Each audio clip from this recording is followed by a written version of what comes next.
Chapter 1. The Invisible Servant. Luna didn't know that scrubbing marble floors at dawn would change her life forever. She didn't know that the faded blue dress she wore, her grandmother's last gift, would catch the eye of the most powerful alpha in existence.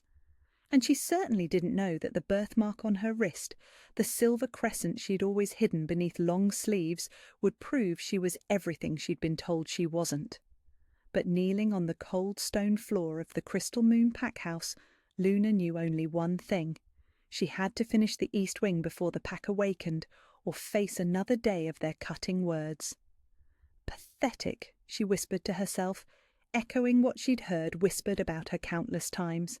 3 years of servitude had taught her to anticipate the pack's cruelty, to make herself small, invisible, the wolfless girl who should have been cast out long ago. The marble gleamed under her careful attention, reflecting the early morning light streaming through the tall windows. Luna moved methodically, each stroke of her worn cloth precise and thorough. Perfect work was her only shield against their disdain. "Still at it, freak!" Luna's shoulders tensed as Melissa's voice cut through the peaceful silence. The baker's daughter stood in the doorway, arms crossed, lips curved in that familiar sneer Luna had learned to expect from every pack member. "The floors need to be finished before—" "Before what? Before someone important sees the wolfless girl contaminating our home?" Melissa's laughter was sharp, cruel. "Pack meeting starts in an hour. Make sure you're invisible when the Alpha King arrives." Luna's blood went cold. The Alpha King. Here? "That's right," Melissa continued, clearly enjoying Luna's shock. "The Alpha King himself is gracing us with his presence for the claiming ceremony. Wouldn't want him to see what kind of charity cases we keep around here."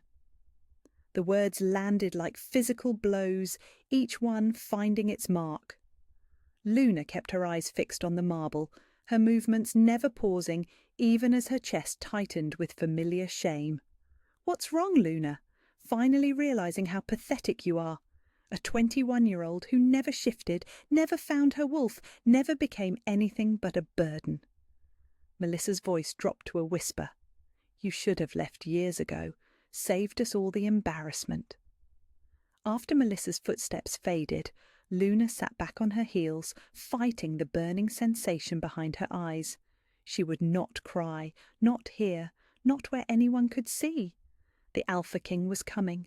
Luna had heard stories, of course. Everyone had. The legendary ruler who commanded respect from every pack across the territories. Ancient, powerful, feared by rogues and rivals alike. The kind of Alpha who could snap his fingers and change the fate of entire bloodlines. The kind of Alpha who would take one look at her and understand exactly why the Crystal Moon Pack kept their shame hidden. She worked faster, desperate to finish and retreat to the kitchens before the pack house filled with important visitors. The last thing she needed was to embarrass herself in front of royalty. But Luna didn't know that fate had other plans. The sound of approaching engines made her freeze. Through the massive windows, she watched sleek black vehicles pull up the curved driveway, their presence commanding even at a distance. Her heart hammered against her ribs as figures emerged, tall, powerful, moving with the fluid grace that marked them as predators. Luna scrambled to her feet, gathering her cleaning supplies with shaking hands. She needed to disappear, needed to find somewhere safe until the ceremony ended and life returned to its familiar, cruel rhythm. She had almost reached the service corridor when it happened. The great doors of the pack house opened with a sound like thunder, and Luna felt something shift in the air itself. Power. Ancient, overwhelming, impossible to ignore. Every instinct she'd developed over 3 years of survival screamed at her to run, to hide, to make herself smaller than small. Instead, she turned. Later, Luna would wonder what force made her look back. Some pull she couldn't name, some golden thread tugging at her chest with gentle insistence. But in that moment, she simply turned and found herself staring across the vast entrance hall at the most devastating man she'd ever seen. He was tall, broad-shouldered, wearing dark clothes that spoke of wealth and power. His hair was midnight black, his skin golden, his presence filling the space like he owned not just the room but the very air inside it, and his eyes. His eyes were amber fire, ancient and knowing, and they were looking directly at her. Luna couldn't move, couldn't breathe, couldn't do anything but stand frozen in her faded dress, with her cleaning bucket in her hands, while the Alpha King of all the territories stared at her like she was the only person in the room.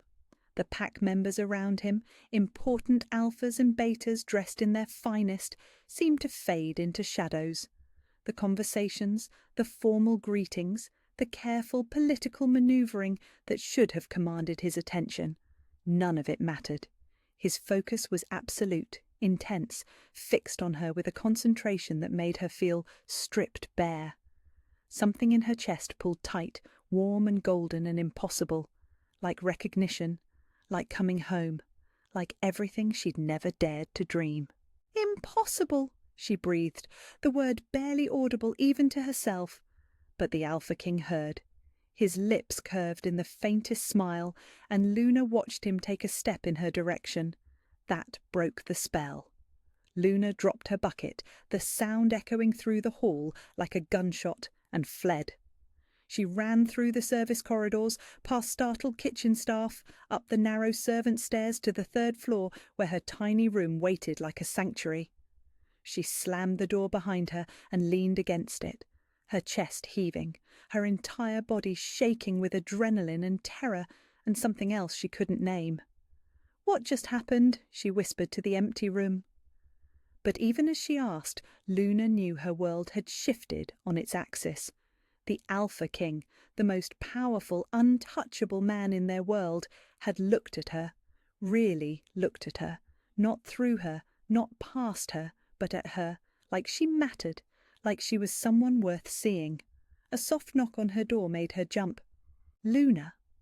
The voice was unfamiliar, deep and warm and patient. Male. "My name is Kieran. I think we need to talk." Luna's heart stopped. The Alpha King knew her name. The Alpha King was standing outside her door, speaking to her like she deserved his time and attention. "You don't know what you're doing," she whispered through the thin wood, her voice barely steady. "I'm nobody. I'm nothing. I'm just the wolfless girl they keep around to scrub floors." Silence stretched between them, long enough that Luna wondered if he'd left. Then his voice came again, gentler than before. "That's where you're wrong, Luna. You're everything. You just don't know it yet." The words landed like lightning in her chest, setting something aflame she hadn't known existed. Luna pressed her palms against the door, torn between the desperate urge to open it and the bone-deep certainty that doing so would change everything forever. "I'm going to wait right here," Kieran continued, his voice steady as stone. "However long you need, I'll wait, but we are going to talk, Luna, because what just happened down there, that wasn't nothing, and neither are you." Luna slid down the door until she was sitting on the floor, her knees drawn to her chest. On the other side of the thin wood, she could hear him settle as well, patient as the mountains, prepared to wait as long as it took.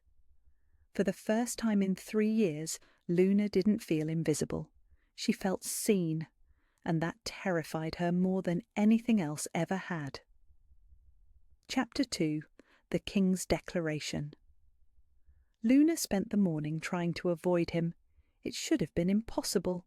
The Crystal Moon Pack house was vast, with dozens of rooms and corridors where a servant could disappear for hours. But everywhere Luna went, Kieran seemed to appear, not pursuing, not cornering, just present, watching her with those ancient amber eyes that saw too much. When she carried water buckets from the well, he materialised beside the stone path, falling into step without invitation. When she scrubbed the guest room windows, his reflection appeared in the glass, patient and still. When she hurried through the main hall with fresh linens, he leaned against the far wall, arms crossed, a small smile playing at his lips, like he knew exactly what game they were playing, and the pack noticed. "Why is the Alpha King watching you?" whispered Sarah, one of the kitchen maids, her eyes wide with confusion and fear. "Luna, what did you do?" Luna couldn't answer because she didn't know. Nothing made sense anymore. Not the way her chest tightened whenever he was near, not the warmth that spread through her veins like honey when he looked at her, and certainly not the way the most powerful alpha in existence seemed content to spend his morning following a wolfless servant around like she mattered. "I need to finish the silver," Luna murmured, escaping to the dining room where the formal place settings needed polishing before the evening feast. She made it exactly 3 minutes before strong hands appeared beside hers, lifting one end of the heavy serving platter she'd been struggling with alone. "You don't have to," Luna started, but her words died as she looked up into Kieran's face. This close, she could see the golden flecks in his amber eyes, could catch his scent, pine and rain and something wild that made her wolfless soul ache with longing. "I know I don't have to," he said quietly, helping her set the platter safely on the table. "I want to." Pack members in the adjacent hallway had stopped their conversations, staring openly at the unprecedented sight of their Alpha King performing servant's work. Luna's cheeks burned with embarrassment. "Please," she whispered, "you're making a scene. People are staring." "Let them stare." Kieran picked up a silver fork, examining it with the same intense focus he'd given her. "Tell me your name, your real name." "You already know it. Luna. Your full name." Something in his tone made her pause, not commanding, not demanding, but knowing, like he suspected there was more to discover. "Luna Ashworth," she said carefully. "My grandmother's name. I don't remember my parents." Kieran went very still. The fork slipped from his fingers, clattering against the mahogany table. When he looked at her again, his expression had shifted into something Luna couldn't read. Surprise, recognition, and something that looked almost like grief. "Ashworth," he repeated, his voice rough. "Luna Ashworth." "You know that name?" It wasn't a question. "I know a lot of things, Luna. Would you like to hear them?" Before she could answer, the dining room doors burst open and Alpha Thomas strode in, his face flushed with anger and embarrassment. "Your Majesty," he said, his tone carefully controlled, "please forgive the inconvenience. I'll have Luna reassigned to duties that won't interfere with your visit." Kieran didn't look away from Luna's face. "Luna isn't interfering with anything, Thomas. In fact, she's exactly where she needs to be." "But surely—" "Surely," Kieran interrupted, his voice carrying the subtle edge of absolute authority. "You're not questioning my judgment about where I choose to spend my time." Alpha Thomas paled. "Of course not, Your Majesty. I simply thought—" "Don't think. Leave." The dismissal was absolute, final, spoken with the kind of quiet power that made Alpha Thomas retreat without another word. The dining room fell silent except for the distant sounds of pack life continuing beyond the walls. Luna stared at Kieran, her heart hammering. "You can't keep doing this." "Doing what?" "Defending me, protecting me, acting like I'm—" She gestured helplessly at the space between them. "Like I'm important to you." Kieran's smile was soft, devastating. "But you are important to me, Luna. More important than you know." "That's impossible. You don't even know me." "I know you're brave." He took a step closer, and Luna caught her breath as his scent surrounded her. "I know you've spent 3 years taking care of everyone in this pack house, making their lives easier while they treated you like you were invisible. I know you have nightmares about wolves and fire, and you wake up reaching for family that isn't there anymore." Luna's blood went cold. "How could you possibly—" "Because I've been looking for you." The words were simple, stated like fact. "I've been looking for you for a very long time, Luna Ashworth of the Shadow Valley Pack." The dining room tilted around her. Luna gripped the edge of the table to keep herself upright as the world rearranged itself into impossible new shapes. "Shadow Valley," she whispered. "I don't— That pack was destroyed years ago. Everyone died."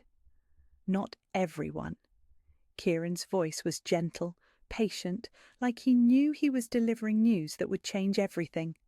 A little girl survived, 8 years old, silver mark on her wrist, bloodline of the pack's founding family. She disappeared the night of the attack and no one ever found her. Luna's free hand moved unconsciously to her wrist, to the crescent-shaped mark she'd always hidden beneath her sleeves, the mark that was tingling now, warm and alive under Kieran's intense gaze. "Show me," he said quietly.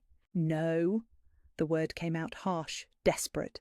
"I don't know what game you're playing, but—" "This isn't a game, Luna." Kieran held out his hand, palm up, an invitation rather than a demand. "Please, let me see it." Something in his tone, the gentleness, the certainty, the complete absence of judgment, made Luna's resistance crumble. With shaking fingers, she pushed up her sleeve, revealing the silver crescent that had marked her since birth. Kieran's breath caught. "Gods," he whispered, his eyes fixed on the mark like it was the most precious thing he'd ever seen. "You really are her. I don't understand any of this. You will." Kieran lifted his own hand, showing her a matching mark on his palm. Not silver, but gold, the same crescent shape perfectly mirrored. "Do you know what this means?" Luna couldn't speak, couldn't think beyond the fact that their marks seemed to pulse in rhythm, calling to each other across the small space between them. "It means I've been looking for you," Kieran said again, his voice rough with emotion. "It means you're my mate, Luna, my queen, the other half of my soul I've been searching for across centuries." "That's impossible," she breathed, but even as she said it, she felt the truth of his words resonating in her chest. The golden warmth, the recognition, the way her entire being seemed to come alive in his presence, it all made devastating, terrifying sense. "I know it's overwhelming. I know you have no reason to trust this, or me. But Luna—" Kieran stepped closer, close enough that she could feel his warmth, close enough that she had to tilt her head back to meet his eyes. "I've waited so long to find you, and now that I have, I need you to know. You're not broken. You're not worthless. You're everything I've ever wanted, and more than I ever dared to hope for." The words hit her like lightning, illuminating dark corners of her soul she'd protected for years. Luna felt tears burning behind her eyes, felt the careful walls she'd built around her heart beginning to crack. "You don't know me," she whispered. "You don't know what I am, what I'm not. I don't even have a wolf. I'm nothing special, just a girl who cleans floors and tries to stay invisible." Kieran's hand came up to cup her cheek, his thumb brushing away a tear she hadn't realized had fallen. "You're wrong about that. You're wrong about all of it." "How can you be so sure?" "Because I can see you, Luna, really see you, and what I see is magnificent." The gentleness in his voice, the absolute certainty, broke something loose inside her chest. Luna found herself leaning into his touch, despite every survival instinct screaming at her to run. "I'm scared," she admitted, the words barely audible. "I know, but you don't have to be scared of me, never of me." Kieran's other hand came up to frame her face, holding her like she was made of something precious and fragile. "I'm not going anywhere, Luna. I'm not going to hurt you, or leave you, or make you into something you're not. I just want to know you, the real you." "What if there's nothing worth knowing?" "Impossible." His smile was soft, devastating, full of a patience that seemed infinite. "Will you have dinner with me tonight? Just us. No pack politics, no formal ceremonies, no one watching or judging, just two people getting to know each other." Every rational thought Luna possessed told her to say no, to run, to hide, to protect herself from the inevitable moment when he realized she truly was nothing special and lost interest. But looking into his amber eyes, feeling the warmth of his hands on her face, she found herself nodding. "Yes," she whispered. "Okay, yes." Kieran's smile brightened like sunrise. "Thank you." He pressed a gentle kiss to her forehead, soft, reverent, full of promise, and Luna felt something deep inside her chest unfurl like a flower reaching toward light. For the first time in her life, she didn't feel invisible. She felt chosen. Chapter 3: Secrets and Silver Marks. Luna stood outside Kieran's guest quarters, her heart hammering against her ribs like a caged bird desperate for freedom. She changed into her only other dress, a simple grey wool that had belonged to her grandmother, and braided her dark hair with trembling fingers. Nothing could make her worthy of dining with the Alpha King, but she tried to look less like a servant and more like— what? A woman who deserved his attention? The thought was laughable. "You can still run," she whispered to herself, but even as the words left her lips, she knew she couldn't. Something about Kieran called to her in ways she didn't understand, a golden thread pulling her forward despite every instinct screaming at her to flee. Before she could lose her nerve entirely, the door opened. Kieran stood backlit by warm lamplight, and Luna's breath caught in her throat. Gone was the formal attire of royalty. Instead, he wore simple dark clothes that made him look less like an untouchable Alpha King and more like a man. Devastatingly handsome, impossibly powerful, but still just a man. "You came," he said, and the relief in his voice surprised her. "Did you think I wouldn't? I hoped you would, but I know how overwhelming this must be." He stepped aside, gesturing her into the room. "Please." Luna hesitated on the threshold, suddenly aware that crossing this line would change everything. Once she entered his private space, shared a meal with him, let him see more of who she really was, there would be no going back to invisibility. "Luna." Kieran's voice was gentle. "You're safe with me, I promise." Something in his tone, the absolute sincerity, the patient understanding, gave her the courage to step inside. The guest quarters were elegant, but not ostentatious, furnished with warm woods and soft fabrics that invited comfort rather than displayed wealth. A small table had been set with simple dishes, candles casting dancing shadows on the walls. It was intimate without being overwhelming, beautiful without making her feel out of place. "It's lovely," Luna said, meaning it. "I asked them to keep it simple. I wanted you to feel comfortable." Kieran moved to pull out her chair, a gesture so courtly and unexpected that Luna froze. "You don't have to." "I want to." His eyes met hers, amber fire flickering with something that looked like tenderness. "Let me take care of you, Luna. Please." The words hit her like lightning. When was the last time anyone had wanted to take care of her? When had she last felt deserving of such attention? Luna sank into the offered chair, overwhelmed by his nearness as he settled across from her. "I don't understand any of this," she said quietly, as Kieran poured wine into crystal glasses. "This morning I was scrubbing floors. Tonight I'm having dinner with the Alpha King. It feels like a dream." "Not a dream, a beginning." Kieran lifted his glass, studying her face in the candlelight. "Tell me about the nightmares." Luna's hand stilled halfway to her wine. "What?" "You mentioned earlier that I was right about your nightmares. Wolves and fire, reaching for family that isn't there. Tell me what you remember." The request was gentle but insistent, and Luna found herself unable to refuse. "I dream about running through burning forests. There are voices calling my name, but I can never reach them. And wolves, enormous wolves with red eyes, hunting me through the smoke." Kieran's jaw tightened. "How long have you had these dreams?"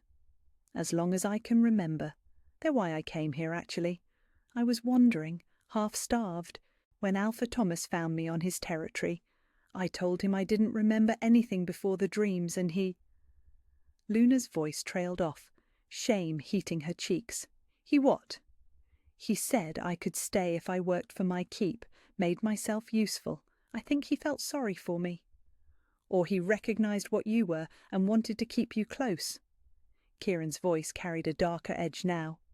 "Luna, those aren't just nightmares, they're memories." Luna's wineglass slipped from nerveless fingers, shattering against the table in an explosion of crystal and dark red wine. "That's impossible!" Kieran was already moving, kneeling beside her chair to carefully pick up the larger shards while Luna sat frozen in shock. The Shadow Valley Pack was attacked 13 years ago by a group of rogue wolves calling themselves the Blood Moon Coalition. They wanted to steal the pack's bloodline power, specifically the silver wolf heritage that runs in the Alpha family. "Stop!" Luna's voice was barely a whisper.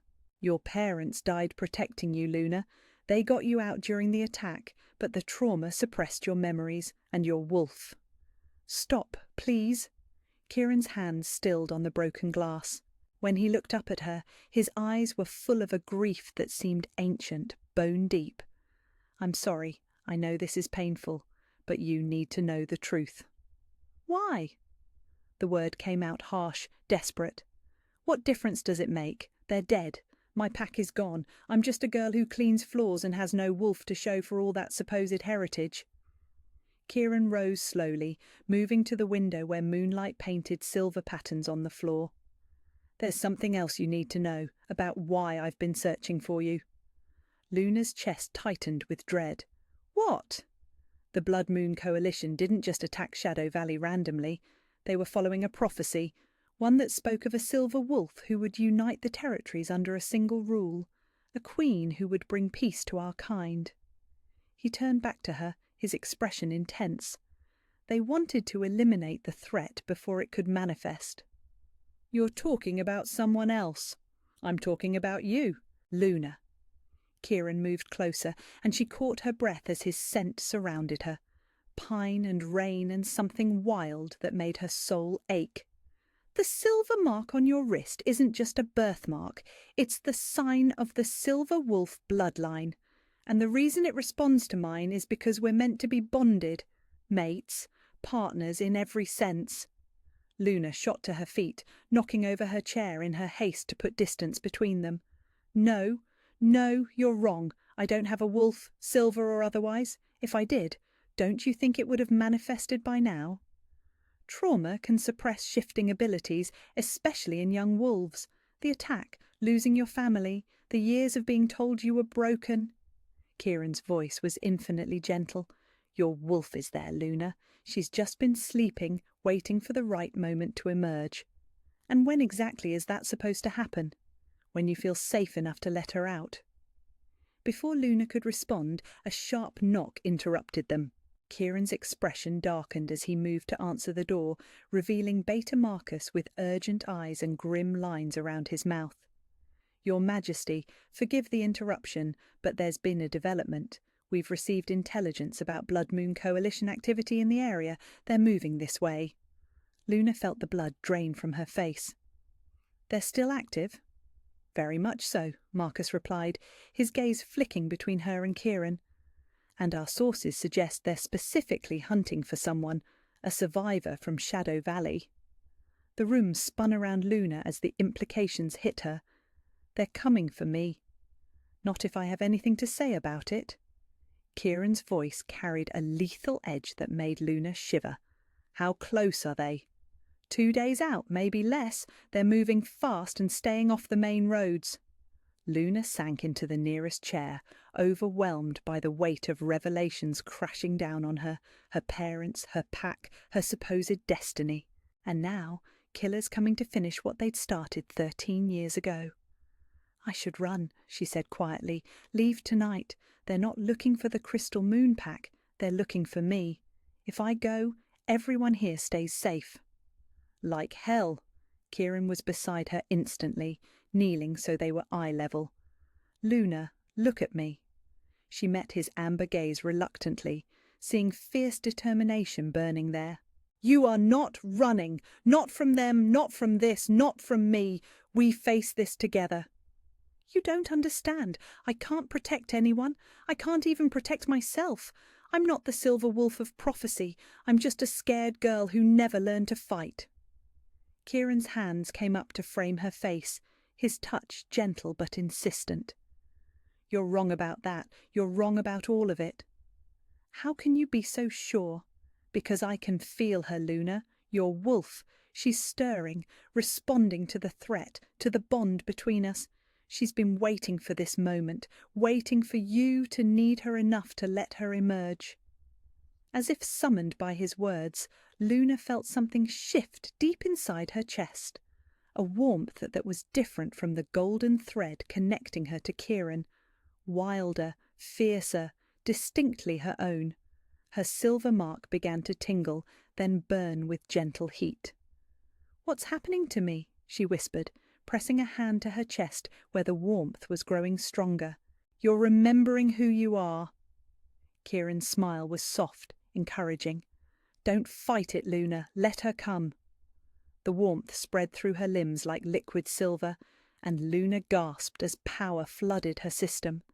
Power that felt ancient, patient, furious at being suppressed for so long. Her vision sharpened, her hearing became acute, and she could suddenly smell things she'd never noticed.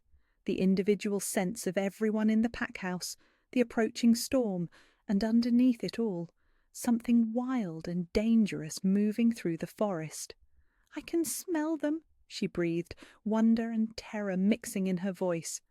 "The rogues, they're closer than 2 days." Kieran's expression turned grim. "How close?" Luna closed her eyes, letting her newly awakened senses expand. "Tomorrow night, maybe sooner." When she opened her eyes, they flashed silver for just a moment before returning to their normal brown. Kieran sucked in a breath, his own eyes going wide with awe and something that looked like fierce pride. "There she is," he murmured, "my silver queen." Before Luna could respond, he leaned forward and pressed his lips to hers in a kiss that tasted like moonlight and promises. The contact sent electricity racing through her veins, and she felt her wolf surge forward, recognizing her mate with a joy that took her breath away. When they broke apart, Luna was trembling from head to toe, overwhelmed by sensation and emotion and the sudden devastating certainty that everything had changed. "I can feel her," she whispered against his lips. "My wolf! She's been there all along." "She was waiting for you to be ready, waiting for you to be safe." Kieran's thumb brushed across her cheek, catching tears she hadn't realized were falling. "Are you ready now, Luna? Ready to remember who you really are?" Luna looked into his amber eyes, her mate's eyes, and felt 13 years of fear and self-doubt beginning to crack apart like ice in spring sun. "Yes," she breathed, "I'm ready." And for the first time in her life, she meant it. Chapter 4. The Rogue Attack. Luna jolted awake to the sound of screaming. Her silver wolf senses, now fully awakened, processed the chaos instantly. Smoke, fire, the metallic scent of blood, and underneath it all, the rancid smell of rogues moving through the pack house like a plague. The Blood Moon Coalition had arrived ahead of schedule, and they'd brought death with them. "Kieran!" Luna rolled from her bed, stumbling in the darkness as alarm bells began ringing throughout the territory. Through her window, she could see flames licking at the eastern wing, casting hellish shadows across the grounds. The door to her room burst open, revealing Kieran in partial wolf form, his eyes blazing gold, claws extended, raw power radiating from every inch of his frame. "Luna, thank God, we need to get you out of here." "What's happening?"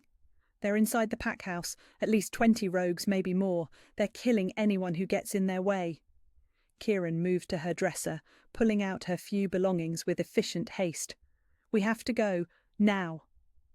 But Luna was already moving toward the door, her newly awakened instincts screaming that something was wrong. "Wait, I can hear children crying." Kieran froze. "Luna, no. My priority is getting you to safety." "Those are pack children, innocent children." Luna met his amber gaze, seeing her own determination reflected there. "I may not know how to fight yet, but I can't run while babies are dying." For a moment they stared at each other in the flickering light from the growing fires. Then Kieran's expression shifted into something fierce and proud. "Then we fight," he said simply, "together." They moved through the corridors like shadows. Luna's enhanced senses guiding them away from the main group of attackers. The pack house was in chaos, members fleeing in panic while others tried to organise a defence against enemies who seemed to anticipate every move. "The nursery," Luna whispered, catching the scent of terrified children. "Third floor, west wing." They climbed the servants' stairs Luna knew by heart, emerging into a hallway filled with smoke and the sounds of battle echoing from below. The nursery door hung askew, and through it Luna could hear muffled sobs. Inside, they found 3 children huddled behind an overturned crib while flames crept along the outer wall. The oldest couldn't have been more than 6, trying to comfort 2 toddlers who whimpered in terror. "It's okay," Luna said softly, kneeling beside them. "We're here to help." The oldest child, a little girl with tear-streaked cheeks, looked up at her with wide eyes. "Luna, but you're just the cleaning lady." "Not tonight," Luna replied, surprised by the steadiness in her own voice. "Tonight I'm someone who's going to get you out of here."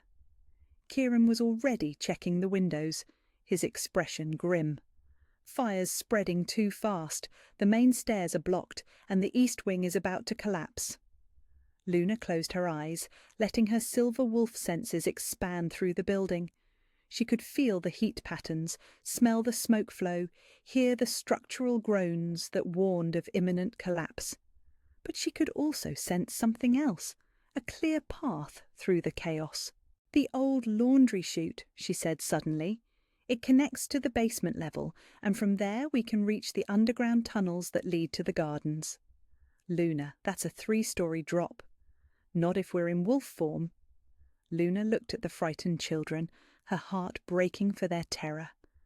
"I can carry them. My wolf. She's strong enough." Kieran stared at her for a long moment. "You've never shifted before." "I know, but she's ready. I can feel her." Luna stood, power already beginning to course through her veins like liquid silver. "Trust me." "Always," Kieran said without hesitation. Luna closed her eyes and let her wolf surge forward. The transformation was unlike anything she'd ever imagined, not painful, but overwhelming in its intensity. Power flooded her system as bones shifted, muscles realigned, and silver fur rippled across her skin. When she opened her eyes again, the world was sharper, brighter, filled with scents and sounds that painted a complete picture of everything around them. She was massive, larger than any wolf the children had ever seen, with silver fur that seemed to glow in the firelight and eyes that blazed with ancient power. But instead of fear, the little girl reached out with wondering fingers. "Pretty," she whispered. Luna lowered herself so the children could climb onto her back, her wolf instincts making the process feel natural despite never having done it before. Kieran had shifted as well, a magnificent black wolf with gold eyes that spoke of centuries of power and dominance. Together, they navigated the laundry chute with supernatural grace, Luna's wolf protecting the children, while Kieran led them through the underground tunnels that most pack members had forgotten existed. They emerged in the gardens to find the pack house fully engulfed, pack members gathered in terrified clusters while rogues prowled the perimeter like hunting predators. "The children!" Alpha Thomas spotted them immediately, relief and shock warring on his face as he saw Luna in her silver wolf form. "Thank God, but how did you—" His words were cut off by a howl that made every wolf present freeze in terror. From the burning pack house stepped a figure that radiated malevolence, tall, scarred, with eyes like dying coals and the stench of old blood clinging to his clothes. "Salvatore," Kieran growled, shifting back to human form as Luna did the same, instinctively placing herself between the children and the threat. "The famous Alpha King," Salvatore replied, his voice carrying the rough edge of a predator who'd tasted too much violence. "And look what he's found, the lost little princess, finally awake after all these years." Luna felt every pack member's eyes turn to her, shock and recognition dawning on their faces. But she couldn't focus on their reactions, not when Salvatore's attention was fixed on her like a physical weight. "You killed my family," she said, surprised by the steadiness in her voice. "I killed weaklings who stood between me and power." Salvatore's smile was all teeth, no warmth. "Your parents died screaming, little princess, just like you will, once I rip that precious bloodline from your veins." Fury exploded through Luna's chest, not just her own, but her wolf's rage at the casual dismissal of her parents' sacrifice. Silver light began to emanate from her skin, and she felt power building in ways she'd never experienced. "You want my bloodline?" Luna stepped forward, no longer the cowering servant, but something ancient and dangerous. "Come and take it." Salvatore laughed, the sound like breaking glass. "Gladly." He shifted mid-leap, becoming a massive reddish-brown wolf with scars across his muzzle and hatred burning in his eyes. But Luna was ready.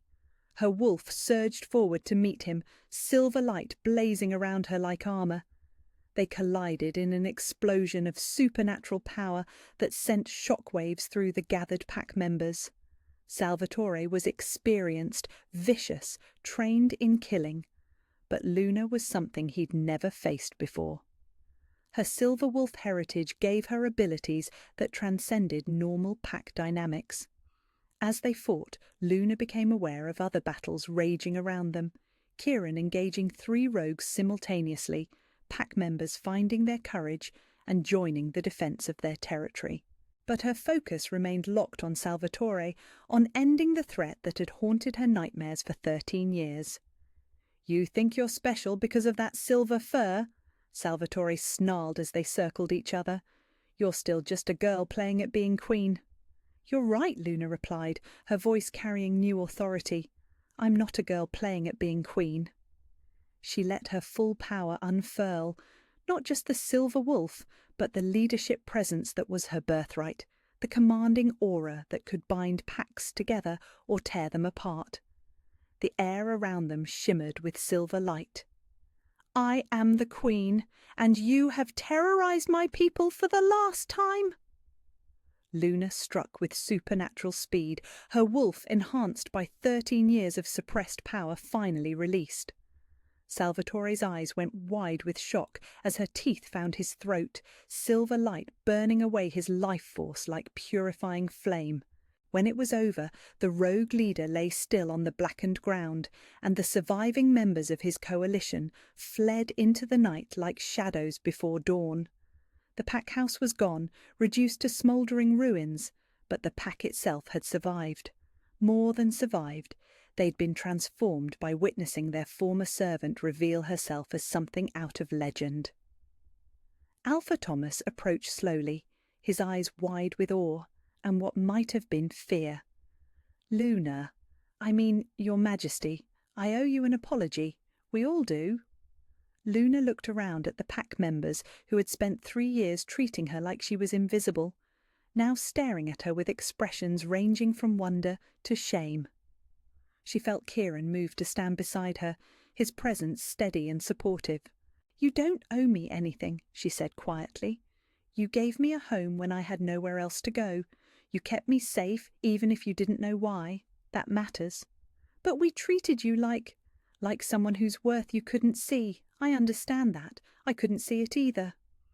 Luna's gaze found the 3 children she'd saved, now safely in their parents' arms. "But worth isn't determined by how others treat you. It's determined by what you choose to do when it matters." Alpha Thomas dropped to one knee, and after a moment's hesitation, the rest of the pack followed suit. "You saved our children. You saved us all. How can we ever repay you?" Luna felt Kieran's hand slip into hers, warm and steady and sure. When she looked at him, his amber eyes were blazing with pride and love that took her breath away. "You can help me rebuild," she said, her voice carrying the quiet authority of someone who'd found her true purpose. "Not just the pack house, but our entire way of thinking.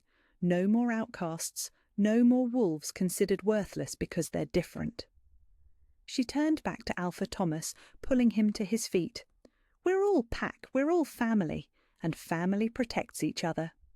"Yes, Your Majesty," Alpha Thomas said, and Luna heard the genuine respect in his voice. It will be our honour." As dawn broke over the ruins of the Crystal Moon pack house, Luna stood surrounded by wolves who finally saw her for what she'd always been. Not a broken servant, but a queen who'd simply been waiting for the right moment to claim her crown. "Ready for the next challenge, my queen?" Kieran asked softly, his lips brushing her ear.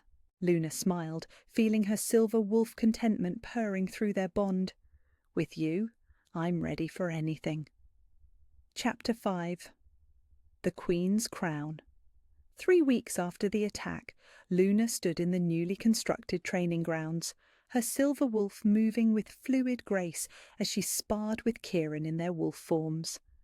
Where once she'd been clumsy and uncertain, now she moved like liquid moonlight, her enhanced abilities growing stronger each day under his patient guidance.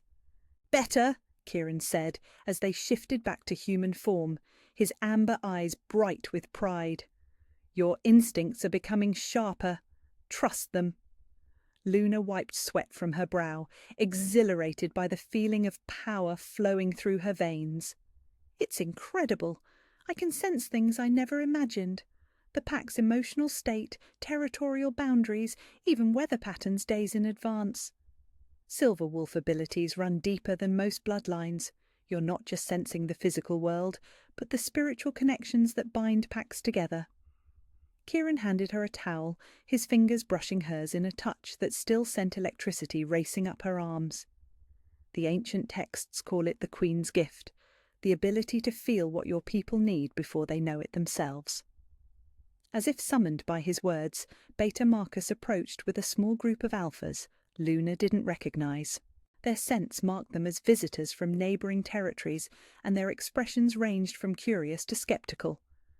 "Your Majesty," Marcus said formally, "the alphas from Riverstone, Pine Ridge and Mountain Shadow packs have arrived for the Alliance meetings." Luna's stomach tightened with nervous energy. This was her first formal meeting with other pack leaders, wolves who would judge whether the legendary Silver Queen was worth following or merely a servant girl playing at royalty. "Ah, Alpha Harrison," the oldest visitor stepped forward, his grey hair and weathered face speaking of decades of leadership. "I knew your father. Good man. Terrible loss."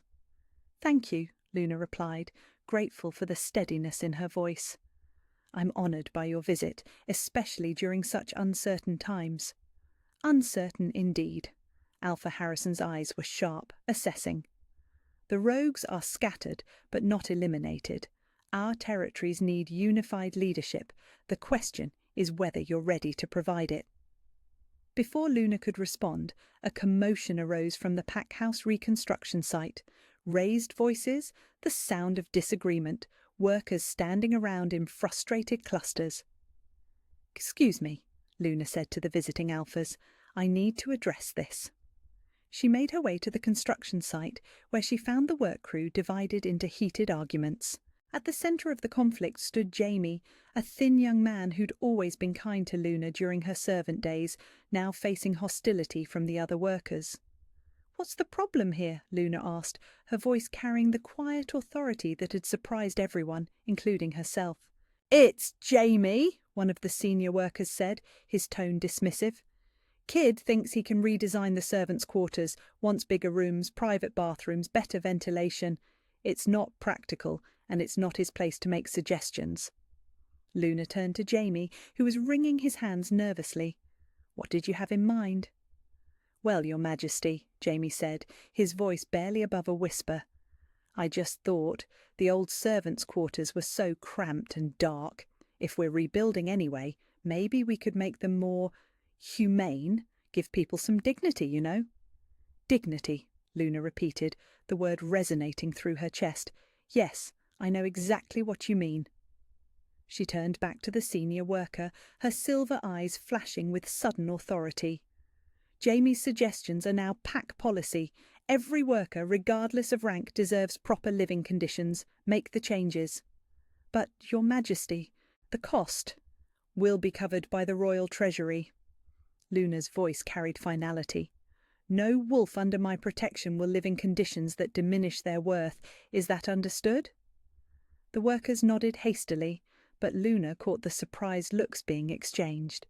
She was making decisions that went against pack tradition, and not everyone was comfortable with the changes. "Jamie," she said, turning back to the young man whose face was bright with gratitude, "I want you to oversee all quality of life improvements in the new construction. You have good instincts for what people need." "Thank you, Your Majesty. Thank you." When Luna returned to the visiting Alphas, she found them deep in conversation with Kieran. Alpha Harrison looked up as she approached, his expression thoughtful. "Interesting approach to pack management," he said. "Your mate was just telling us about your policies regarding wolves who struggle with shifting or manifesting abilities." "Every wolf has value," Luna replied simply. "Different doesn't mean defective." "And if those differences make them liabilities in battle?" Luna felt her wolf stir, not with aggression, but with the patient strength that had carried her through years of believing herself worthless. "Alpha Harrison, I spent 3 years as one of those liabilities. I scrubbed floors, carried water, endured daily reminders of my inadequacy. Do you know what I learned?" The older Alpha shook his head. "I learned that a pack's true strength isn't measured by how powerful its strongest members are, but by how it treats its most vulnerable." Luna's gaze swept over all the visiting leaders. "A pack that discards wolves for being different is a pack that weakens itself by choice." Alpha Harrison was quiet for a long moment, studying her with new respect. "Your father would be proud," he said finally. "Very well, Your Majesty. Riverstone Pack pledges its alliance to your vision." The other Alphas quickly followed suit, but Luna could see the mixture of hope and uncertainty in their eyes. Change was never easy, especially when it challenged centuries of tradition. That evening, as the sun set over the construction site, Luna found herself sitting in the gardens with Kieran, watching the last of the visiting delegations depart. The formal meetings had gone well, but she felt emotionally drained from constantly having to prove herself worthy of the crown she now wore. "Difficult day?" Kieran asked, settling beside her on the stone bench. "Rewarding day, but yes, difficult." Luna leaned into his warmth, grateful for his steady presence. "Sometimes I wonder if I'm doing the right thing, changing traditions, challenging the way things have always been done." "Are you having second thoughts?" Luna considered the question seriously. "No, but I worry that I'm moving too fast, asking too much of wolves who've lived one way for generations." Kieran was quiet for a moment, his arm tightening around her shoulders. "Can I tell you something?" "Always." "I've ruled for 3 centuries, Luna. I've seen packs rise and fall, watched great leaders make difficult choices, witnessed the birth and death of entire bloodlines." His voice was soft, reflective. "In all that time, I've never seen anyone lead with the combination of strength and compassion that you bring to every decision." Luna turned to study his face in the gathering twilight. "You really believe that?" "I believe in you. More than that, I believe in us, in what we can build together." Kieran's hand came up to cup her cheek, his thumb tracing her skin with gentle reverence. "You were born for this, Luna, not just to rule, but to heal the divisions that have weakened our people for too long.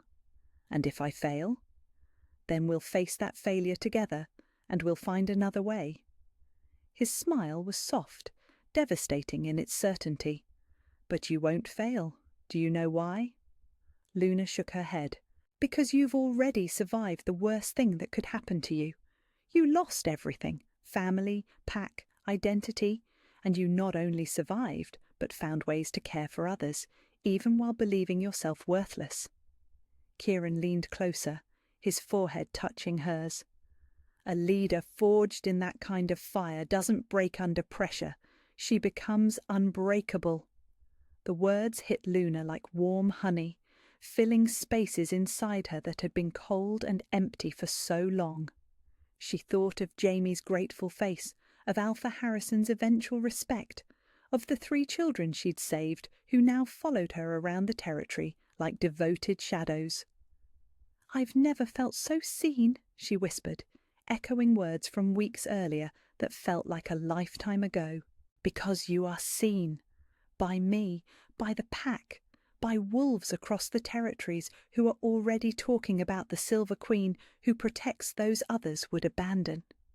Kieran's lips brushed hers in a kiss, soft as moonlight. You're magnificent, Luna. You always have been, even when you couldn't see it. They sat in comfortable silence as stars began to appear overhead, Luna's heart full of a contentment she'd never imagined possible. Tomorrow would bring new challenges, more meetings with suspicious alphas, more decisions that would shape the future of their people. But tonight she was exactly where she belonged. Kieran? When I was scrubbing floors 3 weeks ago, did you know that all of this was possible? He was quiet for so long, Luna thought he wouldn't answer. When he finally spoke, his voice was rough with emotion.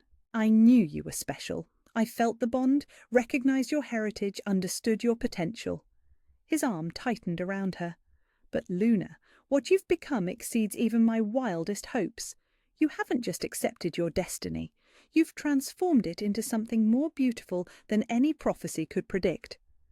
Luna smiled, feeling her silver wolf stretch contentedly beneath her skin.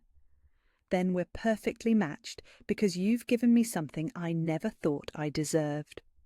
What's that? A love that sees the best in me even when I can't see it myself. A partnership that makes me stronger instead of smaller. A future worth fighting for. She turned in his arms, meeting his amber gaze directly. You've given me everything, Kieran. Thank you. Thank you for letting me, he replied, and kissed her under the stars that had finally aligned to bring them together. As they walked back toward the pack house, hand in hand, Luna caught sight of her reflection in the windows. No longer a servant girl in borrowed clothes, but a woman wearing confidence like a crown. The transformation was complete, not through magic or prophecy, but through the simple act of choosing to believe she was worthy of the love being offered. Tomorrow she would continue the work of healing their people and building a better world. Tonight she would rest in the arms of her mate, secure in the knowledge that she was exactly who she was meant to be, the Silver Queen, the protector of the vulnerable, the leader their people had been waiting for, and most importantly, a woman who had finally learned to see herself as precious. Chapter 6. Forever Silver. The full moon hung like a silver coin against the velvet sky, casting ethereal light over the ceremonial grounds, where wolves from dozens of territories had gathered to witness something unprecedented, the mating ceremony of the Alpha King and his Silver Queen. Luna stood at the edge of the sacred circle, her heart racing with anticipation and joy. The gown she wore had been crafted specifically for this night, silver silk that seemed to capture and reflect moonlight with every breath. But it was the crown resting on her dark hair that truly took her breath away, delicate silver filigree shaped like intertwining wolves, with a crescent moon at its centre that matched the mark on her wrist. Nervous? Kieran's voice was warm against her ear as he appeared beside her, magnificent in formal black that emphasized his commanding presence. Excited, Luna corrected, turning to face the man who had changed her entire world. Ready to make this official, even though it means being bound to me for eternity. Luna's smile was radiant, full of the confidence that had grown stronger each day since she'd accepted her destiny. Especially because of that. The ceremony began with the ancient words spoken by Elder Thorn, the eldest alpha in attendance, his voice carrying across the assembled crowd. Luna barely heard the formal recitations.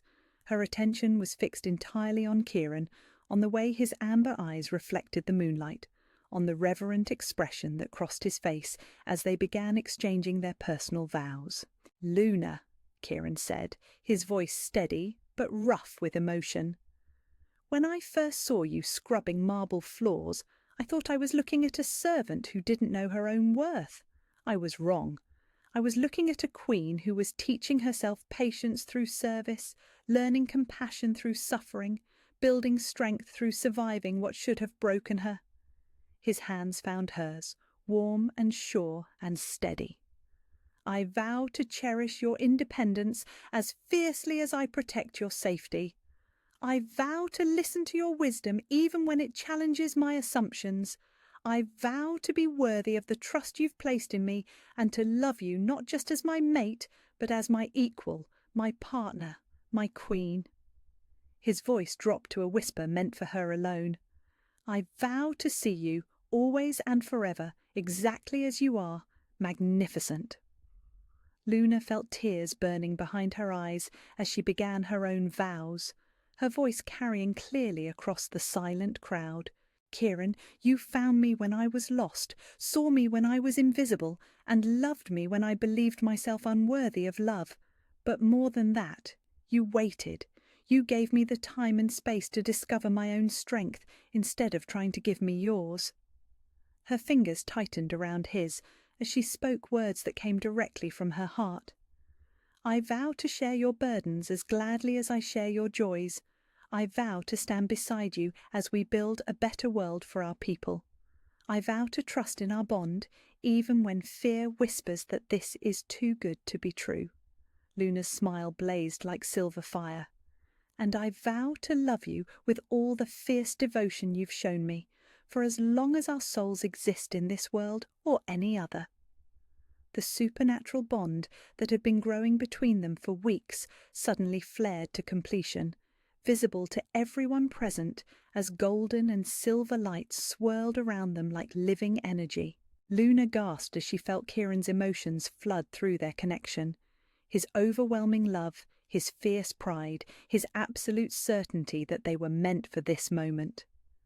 By moon and star, by earth and sky, by the ancient bonds that connect all wolves, Elderthorn's voice rose in formal conclusion. I declare you mated for eternity. What has been joined tonight cannot be undone. The crowd erupted in cheers and howls that echoed across the territories, but Luna heard none of it. She was lost in Kieran's amber gaze as he cupped her face in his hands and kissed her with all the tenderness and passion she'd dreamed of during her years of loneliness. When they finally broke apart, Luna found herself facing hundreds of wolves who had come from across the continent to witness this moment.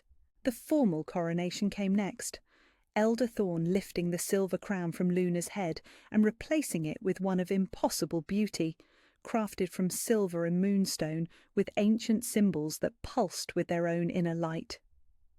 Behold your queen, Elderthorn proclaimed, his voice carrying supernatural power that reached every corner of the gathered crowd. Luna Ashworth, Silver Wolf of Shadow Valley, protector of the vulnerable, united ruler of the Northern Territories. Luna stepped forward, her voice clear and strong, as she addressed her people for the first time as their acknowledged queen. My fellow wolves, I stand before you tonight, not as someone who was born to rule, but as someone who learned to lead through understanding what it means to be powerless. I will never forget the lessons taught by years of believing myself worthless, because those lessons will guide every decision I make as your queen. She paused, looking out over faces that reflected hope, curiosity, and cautious trust. I promise you this, no wolf under my protection will be abandoned for being different. No child will grow up believing they have no value, because their gifts don't manifest in expected ways. We will build territories where strength is measured not by dominance, but by how we care for those who need our protection. The response was immediate and overwhelming. Cheers, howls of approval, and a wave of emotional support that Luna could feel through her enhanced abilities like physical warmth. As the formal ceremony concluded and the celebration began, Luna found herself swept into conversations with wolves from territories she'd never imagined visiting. But throughout the night, Kieran remained at her side, a steady presence that grounded her, even as her new reality felt impossibly vast. Later, much later, they escaped to the privacy of their new chambers in the rebuilt pack house. Luna kicked off her formal shoes and collapsed onto their bed, with a laugh that was equal parts exhaustion and exhilaration. "Well, my queen," Kieran said, settling beside her with a smile that was purely content, "how does it feel to be officially royal?" "Terrifying, overwhelming, perfect." Luna turned to face him, reaching up to trace the strong line of his jaw. "How does it feel to be stuck with me forever?" "Like coming home," he replied without hesitation. "Like everything I've ever done was leading to this moment." They lay together in comfortable silence, Luna's head on Kieran's chest, listening to the steady rhythm of his heartbeat while moonlight painted silver patterns on their walls. Through their bond, she could feel his deep contentment, his absolute certainty that they were exactly where they belonged. "Kieran?" "Thank you for waiting for me to be ready, for not trying to rush me into this before I could choose it freely." His arms tightened around her. "Thank you for being brave enough to trust, for taking the risk of being vulnerable with someone who could have hurt you." "I was never really at risk," Luna said softly. "Not with you. You made sure of that from the very beginning." In the months that followed, Luna threw herself into the work of transformation with the same dedication she'd once brought to scrubbing floors. She and Kieran travelled together to the ruins of Shadow Valley, where they established a memorial for the fallen and built a sanctuary for wolves who struggled with traditional pack structures. They created new policies that protected those who couldn't shift, who had unusual abilities, who needed different kinds of support than their territories had traditionally provided. Luna's approach was always the same: listen first, understand the real problems, then create solutions that honoured the dignity of every individual involved. The new palace they built was designed with accessibility in mind, with spaces that welcomed rather than intimidated, with gardens where children could play safely, and common areas where wolves of all ranks could gather as equals. And through it all, their bond deepened into something that felt as natural as breathing. Luna learned to read Kieran's moods through subtle changes in their connection. He learned to anticipate when she needed space to process difficult decisions and when she needed the comfort of his presence. Their love became the foundation upon which they built their reign, not just passion, but partnership, mutual respect, and the kind of trust that could only come from two people who had chosen each other freely and completely. On a warm spring morning 6 months after their mating ceremony, Luna stood in their private garden, watching Kieran read reports while sunlight played across his dark hair. Her hand rested on her still flat stomach, where their first child was already growing, a child who would inherit both silver and gold bloodlines, born to rule a world more compassionate than the one their parents had inherited. "What are you thinking about?" Kieran asked, looking up from his papers with the warm smile that never failed to make her heart flutter. "The future," Luna replied, moving to sit beside him on the stone bench. "About the world we're building for our children, about how different everything could be." "Regrets?" "None." Luna leaned into his warmth, marvelling as she always did at how perfectly she fit against his side. "Well, maybe one." "What's that?" "I wish I could go back and tell that scared girl scrubbing floors that everything was going to be okay, that someone was coming who would see her worth even when she couldn't see it herself." Kieran pressed a kiss to the top of her head, his voice soft with emotion. "She wouldn't have believed you." "No," Luna agreed, smiling as she watched young wolves playing in the distance. Children from different territories, different backgrounds, all learning together that diversity was strength rather than weakness. But she would have hoped, and sometimes hope is enough to keep going until love finds you. "Love found us both," Kieran murmured against her hair. "Finally." As the sun climbed higher in the sky, Luna closed her eyes and let herself feel the full scope of their territories through her silver wolf senses. Thousands of wolves going about their daily lives, children learning that they mattered regardless of their abilities, adults discovering that leadership meant service rather than domination. It wasn't perfect.